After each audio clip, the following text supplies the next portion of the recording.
ਲੋ ਜੀ, ਤੁਹਾਨੂੰ ਫੈਸਲਾਬਾਦ 'ਚ ਸਭ ਤੋਂ ਬਿਹਤਰੀਨ ਜਿਹੜਾ ਪੀਜ਼ਾ ਜਿੱਥੇ ਮਿਲਦਾ ਵਾ ਉਹ ਤੁਹਾਨੂੰ ਅਸੀਂ ਉੱਤੇ ਲੈ ਕੇ ਆਏ ਜੀ। ਆਰਕੇਡੀਅਨ ਪੀਜ਼ਾ ਜੀ, ਸਮੁੰਦਰੀ ਰੋਡ ਦੇ ਉੱਪਰ ਇਹ ਸਰ ਵਾਕਿਆ ਜੀ। ਤੇ ਤੁਸੀਂ ਦੇਖ ਸਕਦੇ ਹੋ, ਔਰ ਬੜਾ ਅੱਛਾ ਸਟੱਫ ਆ। ਮੈਂ ਫੈਸਲਾਬਾਦ ਦੇ ਬੜੀ ਜਗ੍ਹਾ ਪੀਜ਼ਾ ਖਾਦਾ ਵਾ, ਫੋਕ ਐਂਡ ਨਾਈਫ 'ਤੇ ਖਾਦਾ ਵਾ, ਪੀਜ਼ਾ ਹਟ 'ਤੇ ਖਾਦਾ ਵਾ, ਅਲਮਾਇਦਾ 'ਤੇ ਖਾਦਾ ਵਾ, ਔਰ ਵੀ ਬੇਸ਼ੁਮਾਰ ਜਗ੍ਹਾ ਖਾਦਾ, ਮਗਰ ਤੁਹਾਨੂੰ ਇੱਦਾਂ ਦਾ ਪੀਜ਼ਾ ਕਿਤੇ ਨਹੀਂ ਮਿਲੇਗਾ।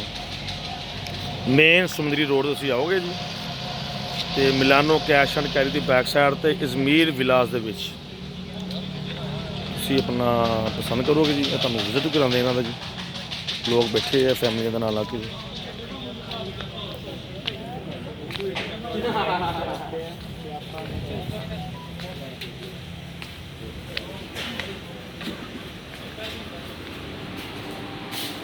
ਸਾਡੇ ਨਾਲ ਜੀ ਮੁੰਡੇ ਹੈ ਜੀ ਗਿੱਲ ਸਾਹਿਬ, ਜਿਨ੍ਹਾਂ ਨੇ ਇੱਥੇ ਬਹੁਤ ਅੱਛਾ ਸਟੱਫ ਦਿੱਤਾ। ਸਰ ਜ਼ਰਾ ਦੱਸੋ ਕਿ ਕੀ ਚੀਜ਼ ਤੁਸੀਂ ਇਹ ਕਿੱਥੋਂ ਐਡਾ ਅੱਛਾ ਟੇਸਟ ਲਿਆ, ਕੋਈ ਸਾਨੂੰ ਦੱਸੋ। ਆਪਣੇ ਸਾਡੇ ਵੀਡੀਓ ਬਣਾ ਰਹੇ ਹਾਂਜੀ ਵੀਡੀਓ ਬਣਾ ਰਹੇ ਨਾਲ ਵੀਡੀਓ ਨਾ ਬਣਾਏ